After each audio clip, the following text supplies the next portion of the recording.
Hi, good afternoon, everyone, and welcome to day four of our pedagogy based sessions. I trust you have been finding these sessions both enriching and filled with practical strategies to elevate your teaching practices. Today, we'll be diving into an extraordinary topic understanding a child's mind, unlocking the pathway to learning. It's my pleasure to introduce our distinguished speaker for today's first session, Dr. Nagamani Krishnamurthy. Dr. Nagmani ma'am is having impressive 34 years of experience. She began her career as a chemistry teacher and has since become a renowned teacher, trainer, coach, researcher, and early childhood educator. She has also created Empower, a cutting-edge educational app. If I talk about her qualifications, she has done MSc Chemistry, MEd, PhD Early Childhood Education, and Transformational Life Coach. We are truly honored to have her with us today.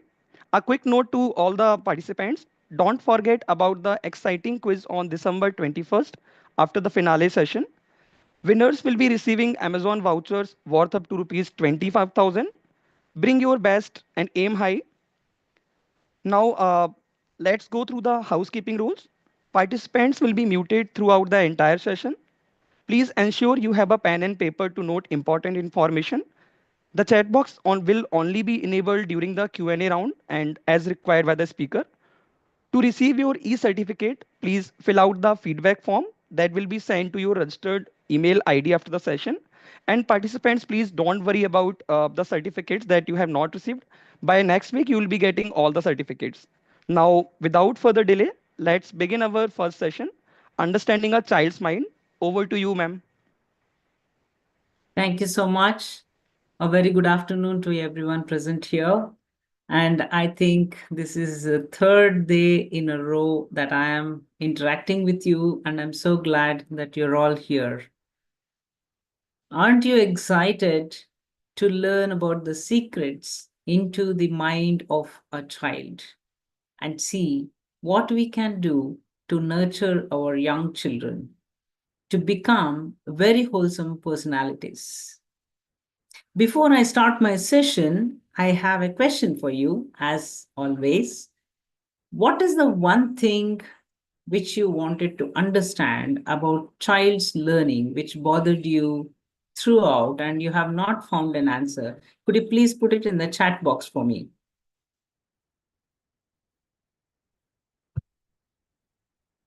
What is the one thing which you wanted to learn, which you wanted to know about child's learning in your classrooms or in your personal life?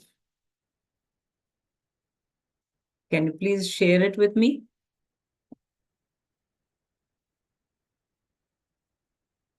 Slow learners, okay? Innocence,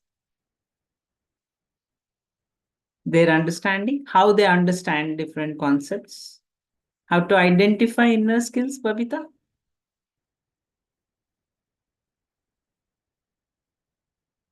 Yeah? More questions, please.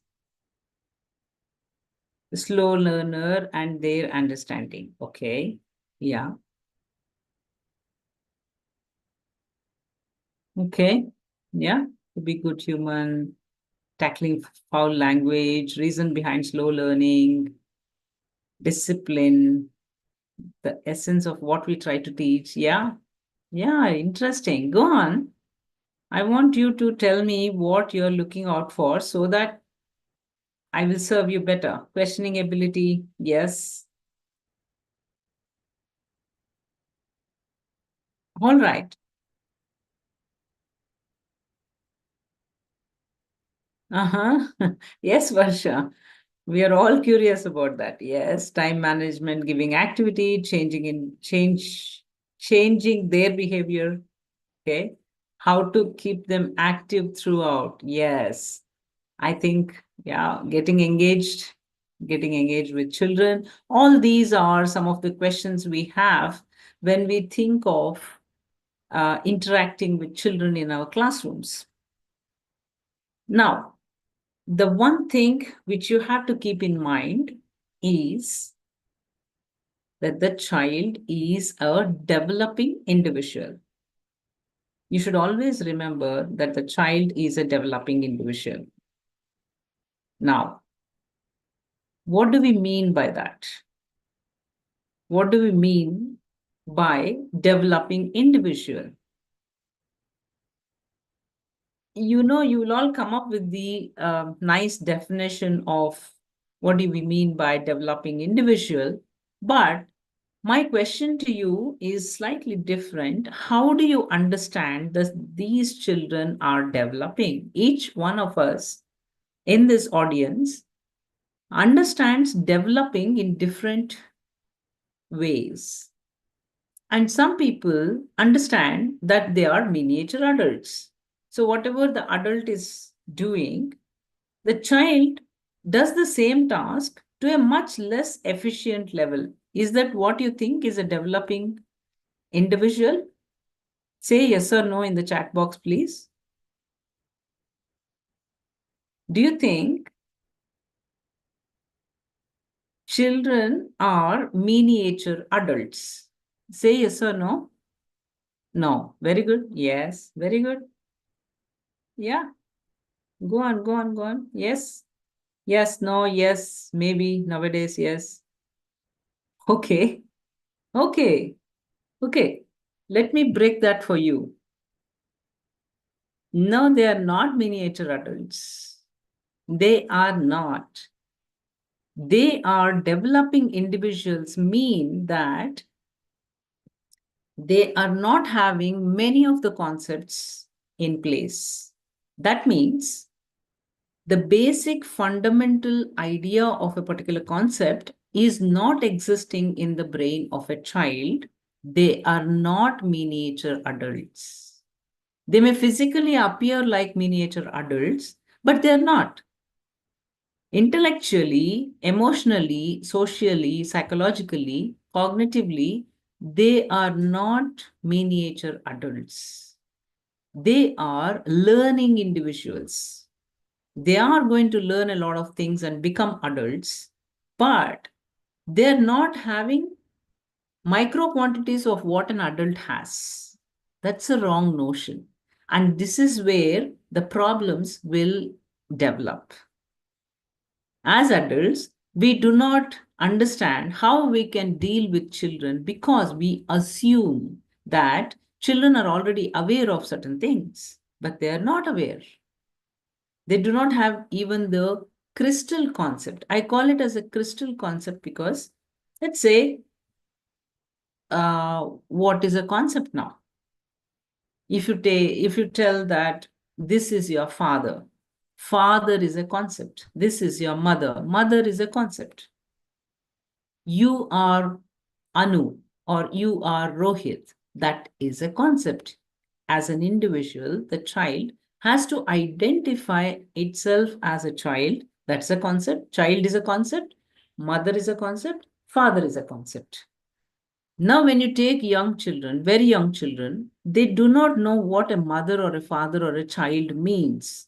So it is the adults, as parents or as teachers, we introduce this concept of child, mother, father to the children.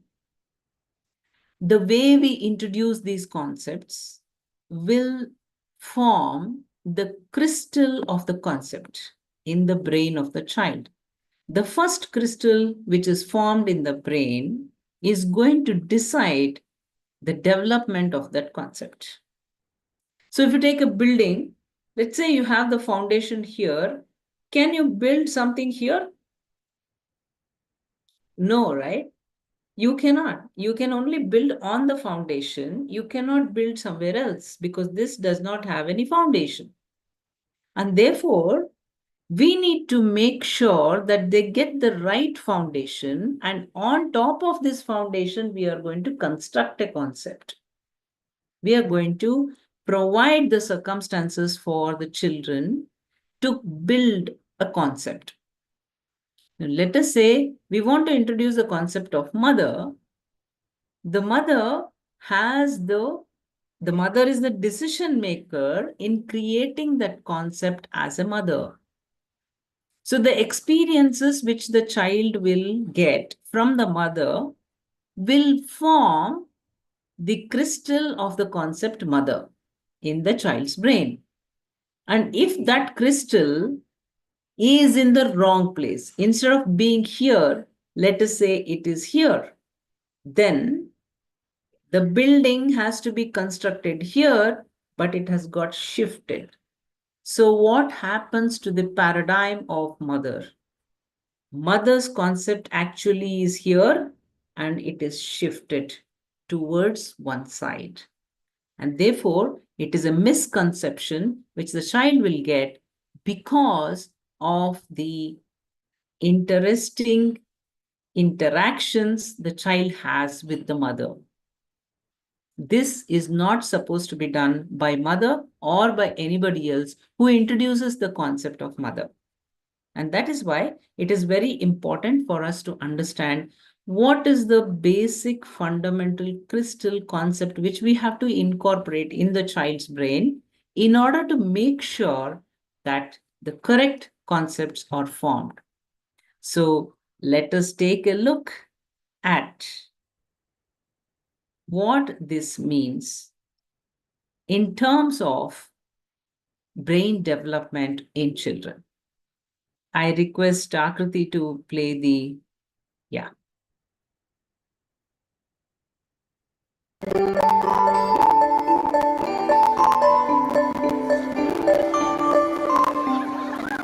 Science tells us that the experiences we have in the first years of our lives actually affect the physical architecture of the developing brain. This means that brains aren't just born, they're also built over time based on our experiences. Just as a house needs a sturdy foundation to support the walls and roof, a brain needs a good base to support all future development. Positive interactions between young children and their caregivers literally build the architecture of the developing brain. Building a sturdy foundation in the earliest years provides a good base for a lifetime of good mental function and better overall health. So just how is a solid brain foundation built and maintained in a developing child? One way is through what brain experts call serve and return interactions. Imagine a tennis match between a caregiver and a child, but instead of hitting a ball back and forth across a net, various forms of communication pass between the two, from eye contact to touch, from singing to simple games like peekaboo. These interactions, repeated throughout a young person's developing years, are the bricks that build a healthy foundation for all future development. But another kind of childhood experience shapes brain development too, and that's stress. Good kinds of stress, like meeting new people or studying for a test, are healthy for development because they prepare kids to cope with future challenges. Another kind of stress, called toxic stress, is bad for brain development. If a child is exposed to serious ongoing hardships like abuse and neglect, and he has no other caregiver in his life to provide support, the basic structures of his developing brain may be damaged. Without a sturdy foundation to properly support future development, he is at risk for a lifetime of health problems, development issues, even addiction. It's possible to fix some of the damage of toxic stress later on, but it's easier, more effective, and less expensive to build solid brain architecture in the first place.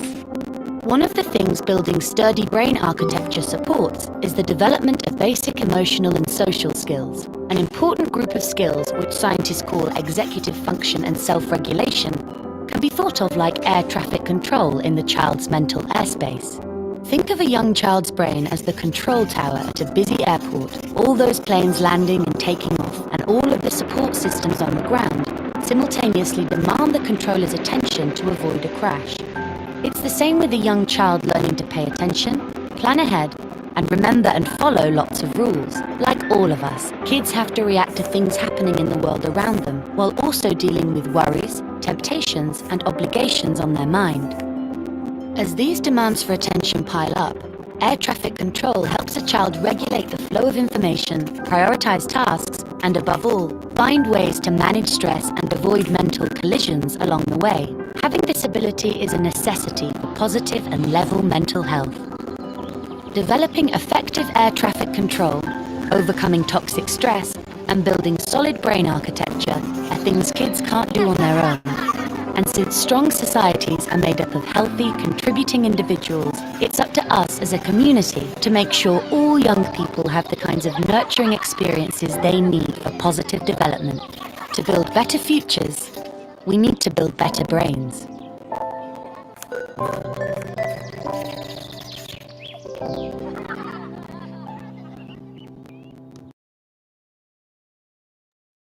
Thank you, Akriti.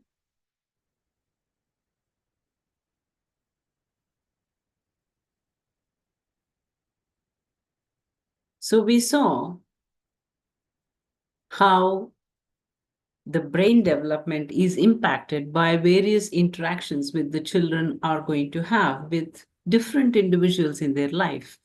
And it is a very special place all of you early childhood educators are having in a child's life, that you can nurture very positive crystal concepts in the young child's mind.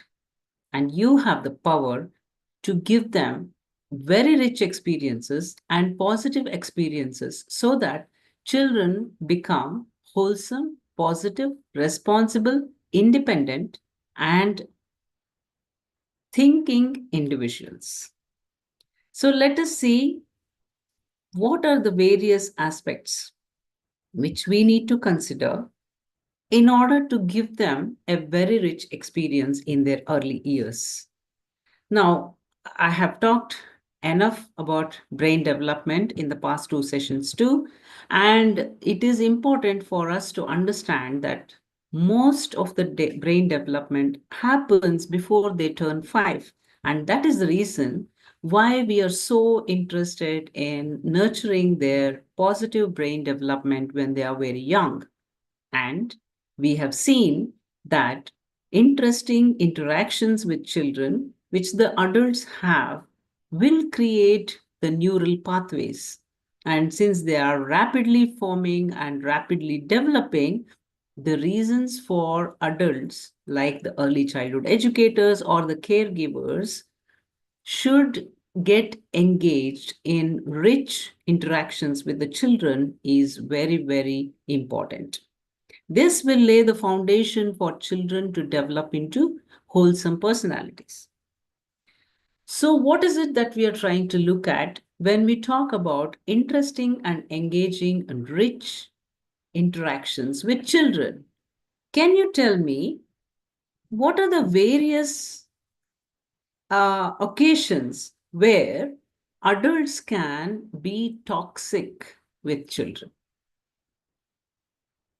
Yeah, it is a introspective and also very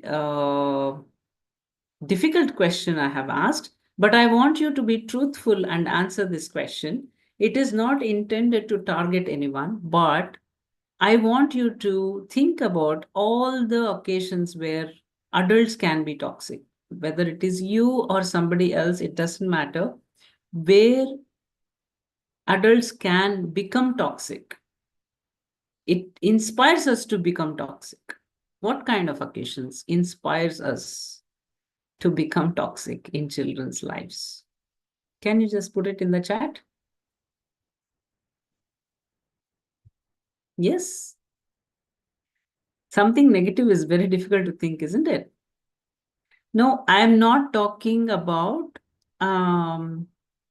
what children are. Okay. Okay.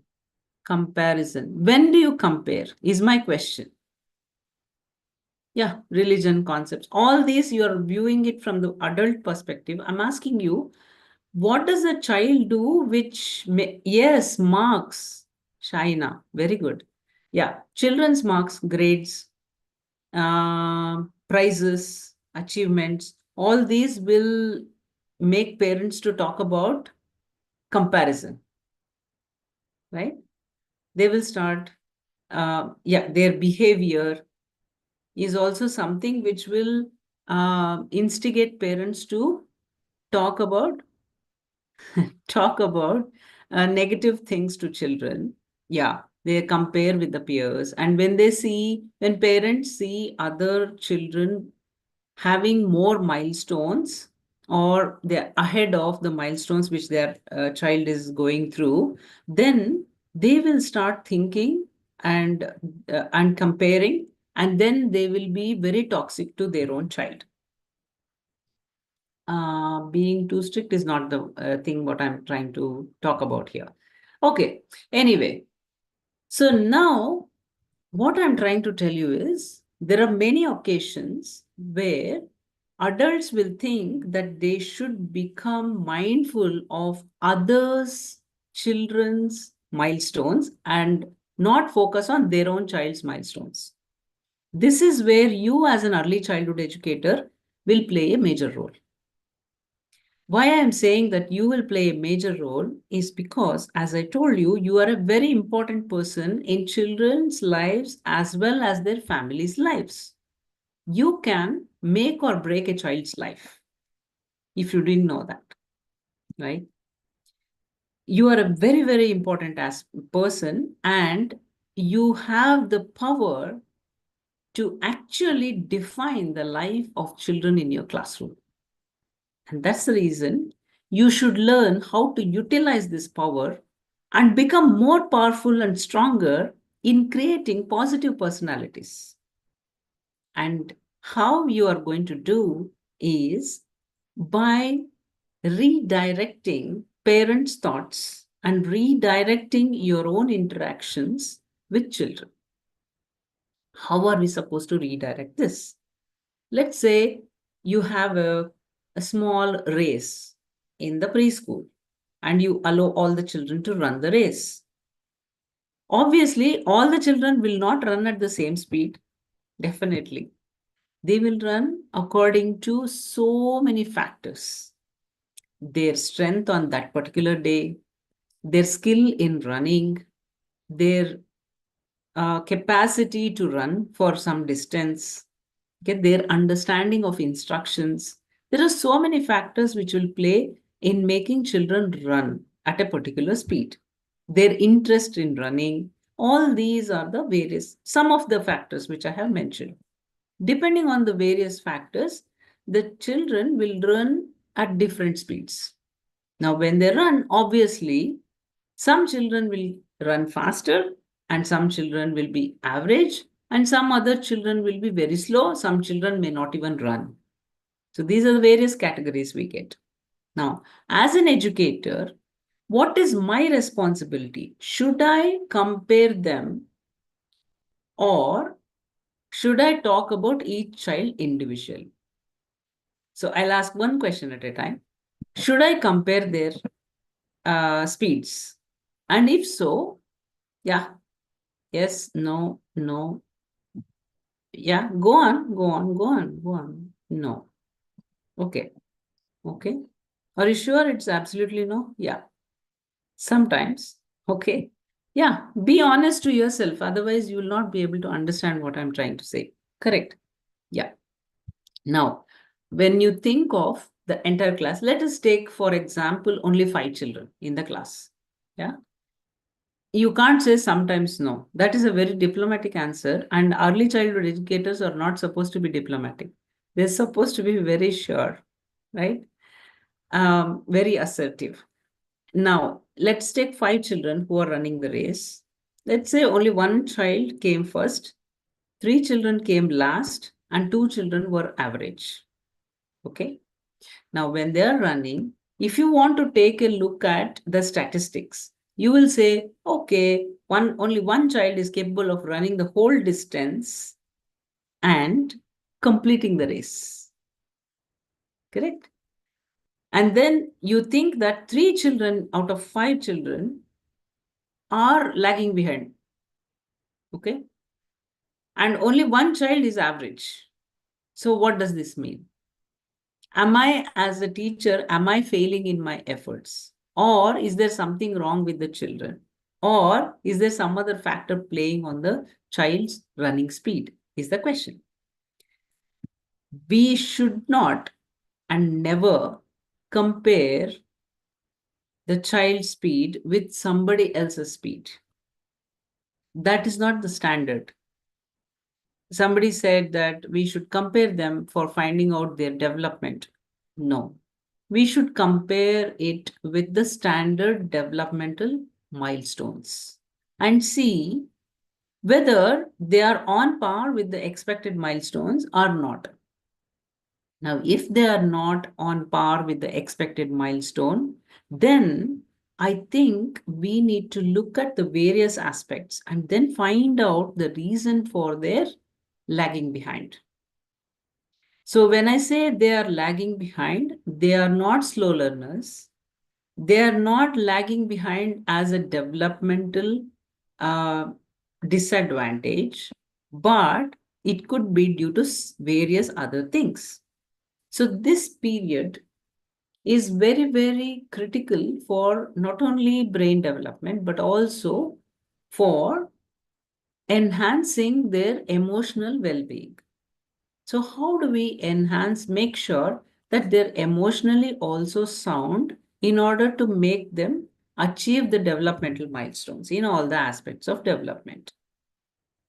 I'm saying that these other factors and emotional well-being will play a major role in the developmental milestones because of the video which you saw just now. The interactions which the adults have on children, if it becomes toxic, and if there is nobody else to break that or repair that or to douse that with something very concrete and positive, children will not be having the emotional wellness in order to achieve the developmental milestones. So I'll give you an example here for you to understand what I'm trying to say. There was a child in my school who was 4 years, but he had still not started speaking. They brought him to my school because my school was the only school who used to take children with any kind of ability, with any kind of um, circumstances, I can say. So they brought him to my school and they said he's supposed to be in LKG, but he is not able to speak a single word. He doesn't even make any sound. So we don't know what is the problem. So we thought that your school could deal with this. That's why we are bringing him to you. And then I started observing this child. And within 3 months, the child started speaking without any medical treatment or any other therapy. I didn't do magic, right? I'm not a voodoo person. It's just that there were some psychological and emotional obstacles for the child to start speaking. So the child decided not to speak. I'll tell you the reason. The father was a police officer and he used to use the language which he used in the police station at home too, with his wife and with his children. He had two children. One was an older boy, and he also started speaking a little late. And they thought that it runs in the family, therefore, this boy is also not talking. But they brought him to me. The elder child spoke at the age of 7, but for the younger one, they came earlier to me. And then slowly I interacted with the parents. I got to know the history of the parents and the circumstances in which the child was growing up. And slowly, I changed the way the parents were interacting with the child. I also supported this from my setting to support the child in initiating the speech. And soon he realized that keeping quiet is not the issue. It is the others who are the issue. Let me start speaking for myself. And he started speaking. And this is where language, emotional bonding with the child play a very important role in brain development or in achieving developmental milestones. So when you go back to your classrooms and see the children achieving different developmental milestones, you will understand that they're all achieving different milestones in different speeds, not only because of their ability, because of various other factors. Speech was one thing which was very, very obvious, and maybe you all understood. That's the reason I quoted that example. But there are other milestones which the child achieves in different intervals of time, because of the toxic relationship or toxic experiences which the child is experiencing from various people in the life. And therefore, it is important for the early childhood educator to identify what are the circumstances from which this child is coming and how can I support the child in order to get beautiful experiences in life. So your focus should be on the child and not on the parents. Your focus should be on individual children and not on children as a whole or as a group. When you focus on individual children, you are going to interact with individual children in your classrooms and do not teach them in general, right? When we teach them alphabets or numbers or rhymes or anything else, we always talk to all the children together, isn't it? When we talk to the children together, what we mean by that is we are giving some general instructions, but I'm going to come to you personally and talk to you and help you achieve your milestones as best as possible, as early as possible, as easily as possible.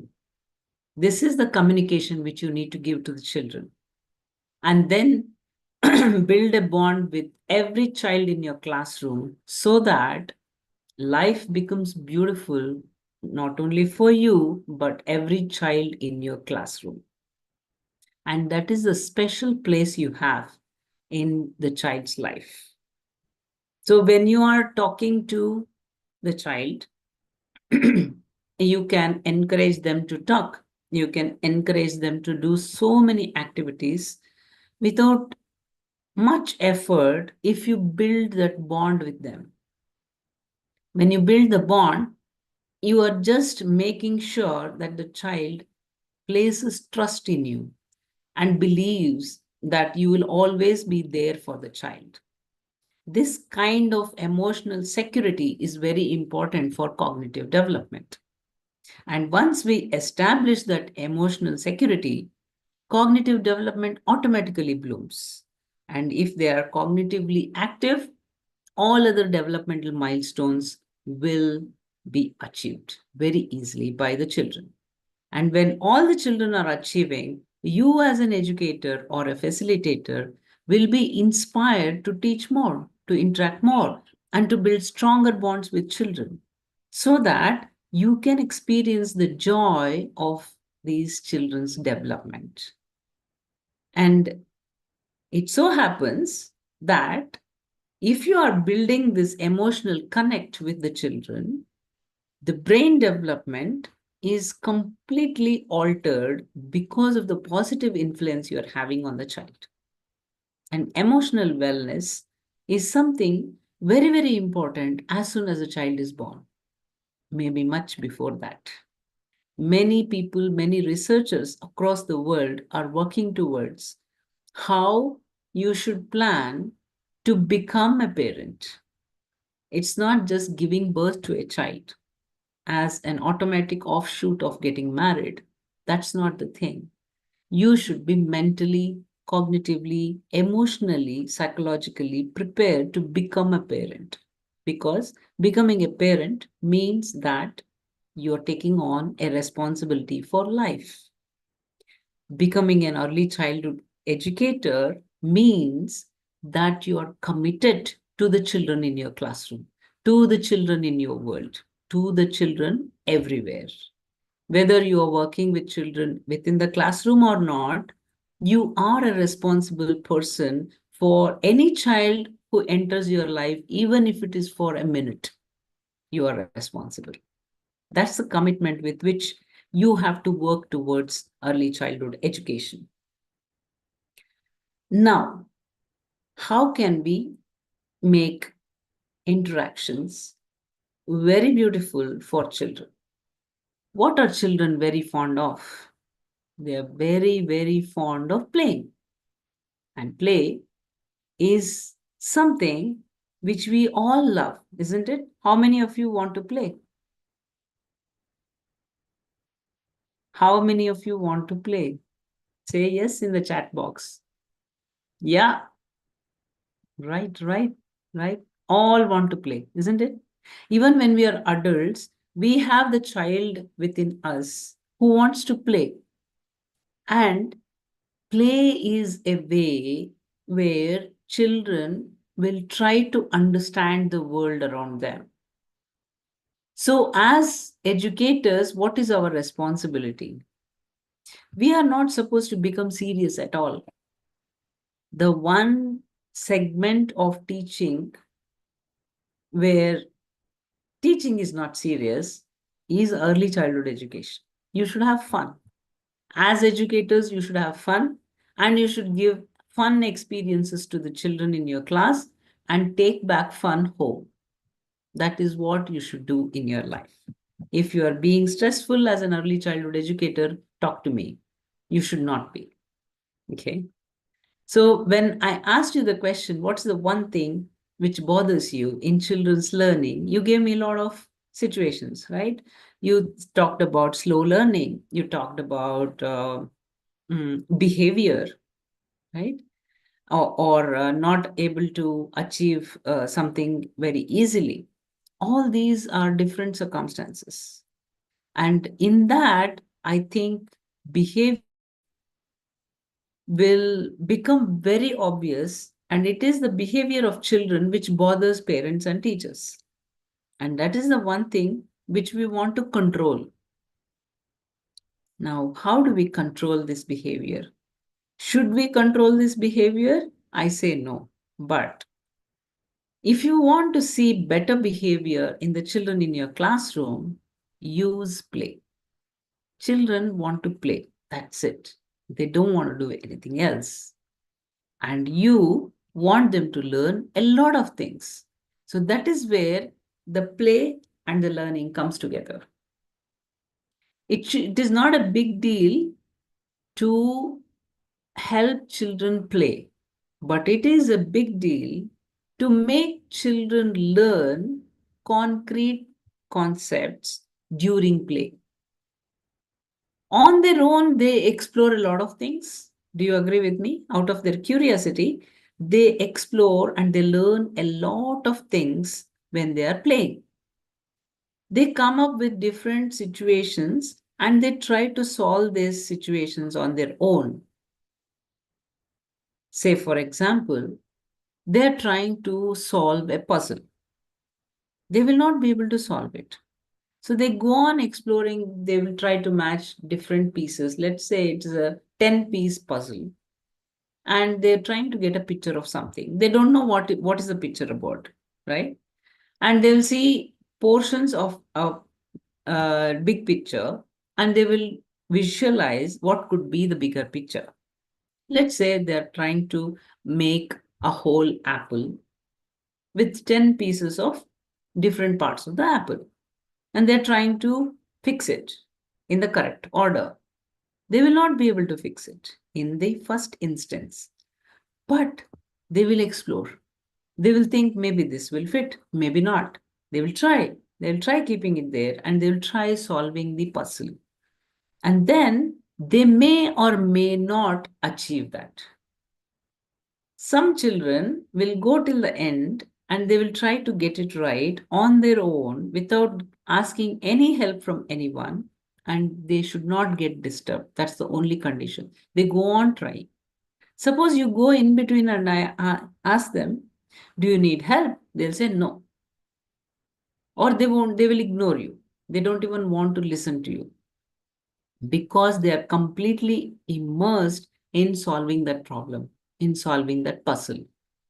So when they are solving that problem, they're actually making decisions. Don't you think so?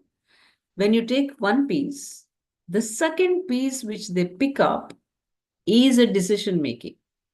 Which second piece should I pick up among the 9 other pieces which I have is a decision making situation. So they pick up the second one. When they come to the third one, again it's a decision making. So this exploration, problem solving, and decision making is a cycle. It goes on till the problem is completely solved. Why is it important for us to encourage children to explore, problem solve, make decisions, and then complete the problem solving is because in life, we get umpteen situations where there are problems to be solved. I'm not talking about problems in life.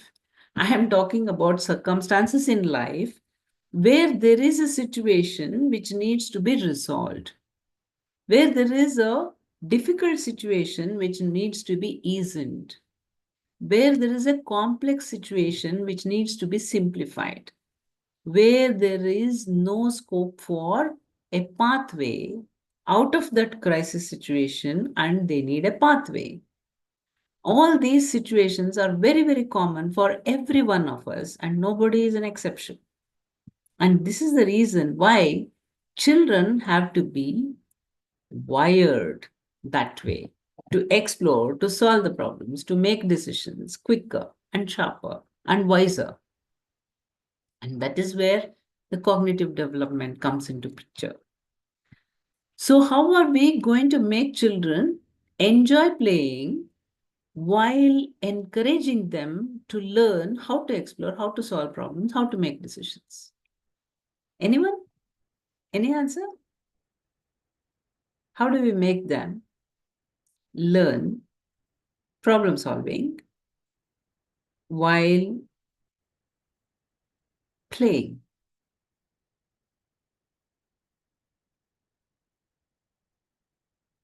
Learning, discuss. No, young children, you can't discuss with them. Complete a quiz or drawing by giving them situations. Yeah, can you elaborate on that by giving them situations? Can you just go a little further? Rekha? Or anybody else? Yeah. Talk to them. Okay. By giving them situations, yes. Activities, yes. Okay. What kind of activities is my question. What kind of activities will you give? I said play. It should be play. Thinking. How do you make children to think is my question. Storytelling. Okay. Right. Puzzles. Yeah. Puzzles are one way where you can just leave them to work on their puzzle till they arrive at the solution. Thinking, play can be given on help. Puzzles, role play. Can you explain some more about role play? Yeah, treasure hunt is a good activity. Teamwork activities, gamification is a generic term. I want very specifically, how do you make children play and learn? Giving them a problem happened in class between the two and asking them to solve it. Joining sequence, role play related to themes. Yeah, open-ended question. Yes. Okay. Now I'll combine all of these and I'll tell you what we need to do. Now, when you're giving them to play, let's say you're giving them some blocks to play or some puzzles to play, or you're involving them in story narration or role play. Now, in all these situations, you are going to give them partial information. You're not giving the complete information. If you give them partial information and ask them to complete it, right, then they will start exploring. Let's say we all know the thirsty crow story, correct?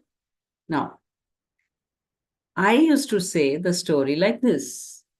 Once there was a crow which was flying high in the sky, and it began to feel thirsty. So it started looking out for water. But unfortunately, it could not find any water anywhere. And suddenly, somewhere, it saw a pot of water, but the water was very low in the pot. And its beak could not reach the tip of the water. That's all I'm going to say. We all know the story, but children do not know. Children who listen to it for the first time, they do not know this story. This is where I was telling you that children are not miniature adults, right? They do not know this story. So when you narrate the story, you should tell it with as much enthusiasm as you would say for the very first time. Now the children are listening to us, and we have come till the crow finding the pot with very little water in it. If you were the crow, what would you do? Is the question I'm going to ask. Now, this is a problem situation, and children will start getting different ideas. Can you tell me what ideas they would get? Yeah, well, let them find out their own way. Yes, by not even brainstorming. They're not even discussing. They're not capable of discussing to that extent. Yeah, drinking with a straw, correct. And then anything else? Yeah, this is a very, very simple and straightforward solution. Pierce the pot. Okay, yeah, good one. Yeah, continue. Anything else? Anything out of the box? Jump into it. No, it cannot. Its beak itself is not going in. Yeah. Anything else which is very much out of the box? Shall I tell you what one child told me in one of the classrooms? Yeah. Taking help from a friend. No, they will have a mobile and they'll call a friend and ask the friend to bring some water. So children are very creative and they will come up with different solutions, right? Yeah, pick it up and fly, or make the pot to fall down. So many things. They will come up with so many solutions. And this is the way we need to foster innovation, by encouraging the children to think what is not the normal pathway. Now, when will they start thinking about out of the box solutions? When they trust you, when they feel safe in your space, when you make them feel that making a mistake is not wrong, there is no right or wrong for these kind of situations, and there are endless possibilities, and they trust you for being there with them irrespective of what could be the consequence of their answers. That is when they will start coming out with very innovative ideas. And this is the reason I said that you should establish that emotional bond or emotional connect with children, which is going to help them build their confidence and trust in you. And that is what is going to help them in brain development or holistic development. So, what are the other aspects? I told you that play is one of them, and play is going to boost the creativity and imagination. Social play is something which you can get engaged them in, and role play is the best way to engage them in social activities. Also important is the physical activity. Physical activity will enhance not only the brain development, but it also enhances the motor skills and coordination, which will in turn help in brain development. Like their attention will increase, their memory will increase, and this will help them in becoming stronger and feeling more confident to do other activities. Now, play is also going to release a hormone called dopamine, and this is a well-being hormone, right? This chemical is going to always make us feel good. Even chocolates will give dopamine, but play also releases dopamine, and therefore you should encourage children to play a lot and help them get involved in open-ended situations, problem situations, which they will explore and find out solutions on their own. So, what are the secrets of engaging preschoolers in learning? How can we create activities which will engage them in learning and also play? Or I can say how can we engage them in play-based pedagogy? The first tip is to make the activity, to make your classrooms very, very curious places. So if you want to create curiosity, there are various ways of creating curiosity in the minds of the children. What you need to do is, instead of exposing all the learning materials to the children, you can hide them.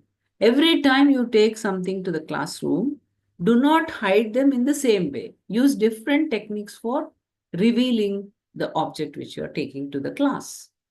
Okay?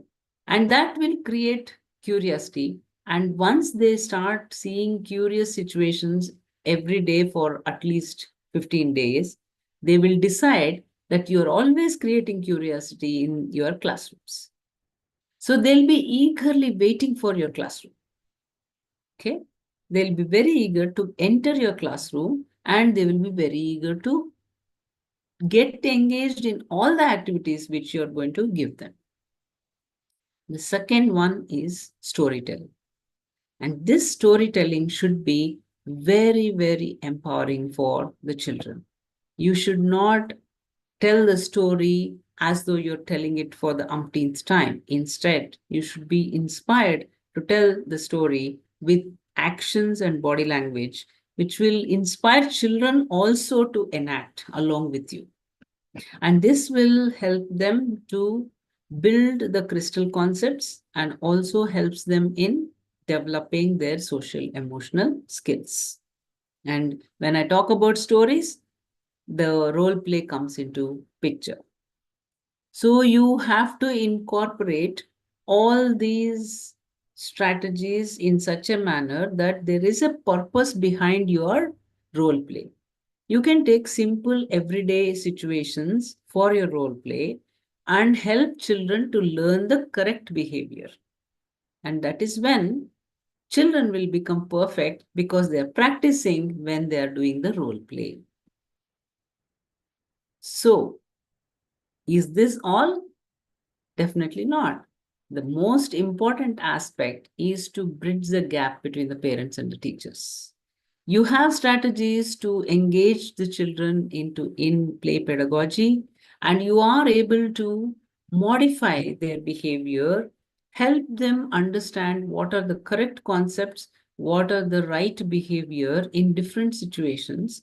But if you do not collaborate with the parents and help them understand how they should support in their home, it will be a futile effort on your side to nurture positive personalities in children. And that is where it is very crucial for you to interact with the parents and help them come to the common platform and support the children in learning the right skills and right behavior. So, what is one good way of communicating to the parents? The very first thing which you have to remember is you have to use a positive framework for communicating with the parents. We always have seen circumstances where parents complain about the teachers and the teachers will complain about the parents, isn't it? But that is going to be detrimental to the children, not to you. Maybe you will talk something today and forget about it tomorrow, but for children, it is a lifetime experience. And that is why it is very important for you to build that positive framework and share it with the parents so that parents and you are on the same page and you are building a shared vision for the child. It's not that I want children in my classroom to achieve a target A, and the parents want to achieve target B. And then we both fight with each other whether the child should achieve A or B. That's not how it's going to work.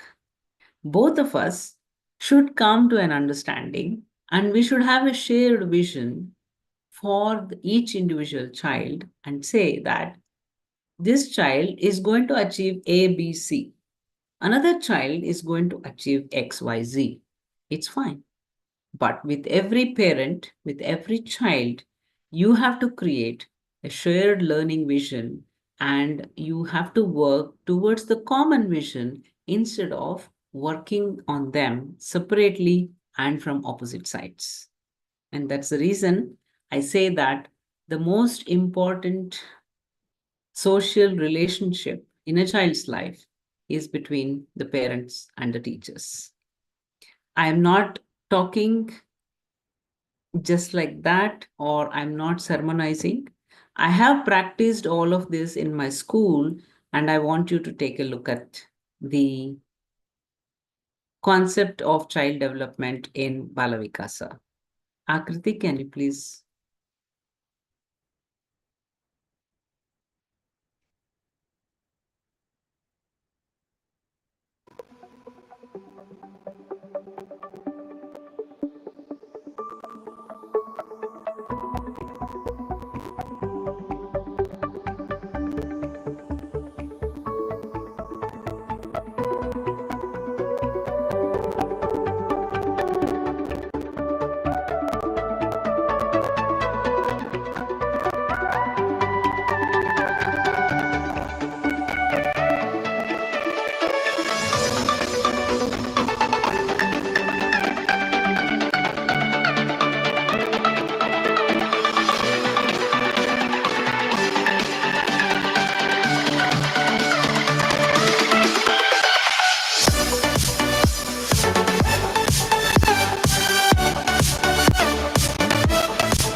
Thank you so much. I wanted to show this because during pandemic too, we have been able to encourage children to have wholesome development alone at home. And we had children interact with each other without the social media or without any technology. Thank you so much. I would now I'm open for questions if you have any. Participants, if you have any doubts, any queries, or any questions if you want to ask, you can drop your queries in the comment in the chat box.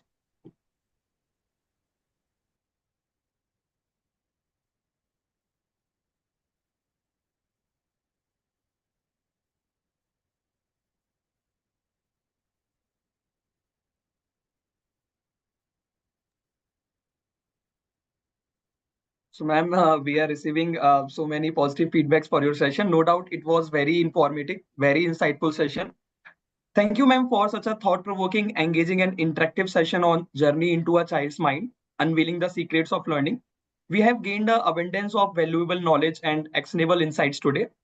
A quick reminder, participants, mark your calendars for the exciting quiz on December 21st, right after the finale session wraps up. And here's the highlight. Winners stand a chance to win Amazon vouchers worth up to 25,000. So prepare to give it your best shot. And participant, this is just the beginning. Join us again at 4:30 p.m. for our next session, empowering students to craft their own compelling stories. Take a short break and be ready to continue this inspiring journey. See you soon. Thank you so much again, ma'am. I think there was a question which I would like to take if you don't mind. Yeah, ma'am. Surely you can take. Yeah, any suggestions for a very Yeah. hyperactive and disrespectful fifth grader? I think, Varsha, there is a reason for being disrespectful or being hyperactive. So we need to you need to find out what could be the reasons. Maybe you should interact with the family, get to know the family history and what the child is experiencing at home too. That would help you understand the child better, and then you can have the strategies. But if you do want to talk to me, I am available for a free session. You can write to me on my WhatsApp, or you can book a session with me and I'll be happy to help. Yeah. Thank you so much. Thank you, ma'am.